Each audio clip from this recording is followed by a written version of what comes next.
अहिल्यानगर मधील मनपा कर्मचारी हत्या प्रकरण तापलंय।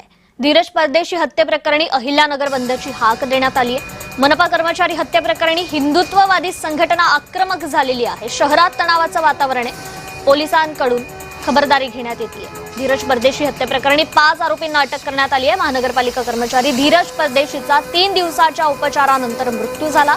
सकल हिंदू समाजाकडून शहर बंद ठेवण्यात आलेला आहे, तर शहरात तणावाचं वातावरण असून पोलिसांकडून योग्य ती खबरदारी म्हणून शहरातील चौकाचौकात मोठा बंदोबस्त तैनात आहे। माझ्या नवऱ्याचा जीव गेला, जीव जाणं ही सोपी गोष्ट नाहीये। आज एका हिंदू व्यक्तीचा जीव जाणं म्हणजे एका बाहुलीचा जीव जाणं का? त्यांच्यासाठी ते फक्त एका बाहुलीचा जीव जाणे, पण आमच्यासाठी तो माणूस होता, हाडामासाचा माणूस। माझ्या नवऱ्याचा जसा जीव गेलाय तसा आरोपींना फाशी मिळालीच पाहिजे। आरोपींना जर फाशी नाही मिळाली तर अजून एक मृतदेह माझा पण मिळेल तुम्हाला कोर्टासमोरच। हीच माझी प्रशासनाला मागणी आहे, कोर्टाला सुद्धा।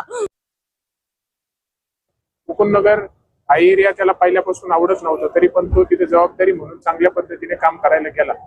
पण काही लोकांनी त्याच्यावर कट रचला, त्याला मारलं। आज आपण पाहतो की त्याचा जीव घेऊन टाकला। तर ह्या असल्या मुसलमान जे आदिल लांडे यांना कुठंतरी या प्रकरणातून घेसून काढलं पाहिजे। त्यामध्ये आज सगळ्यांची मागणी आहे की त्यांना गजाआड करा।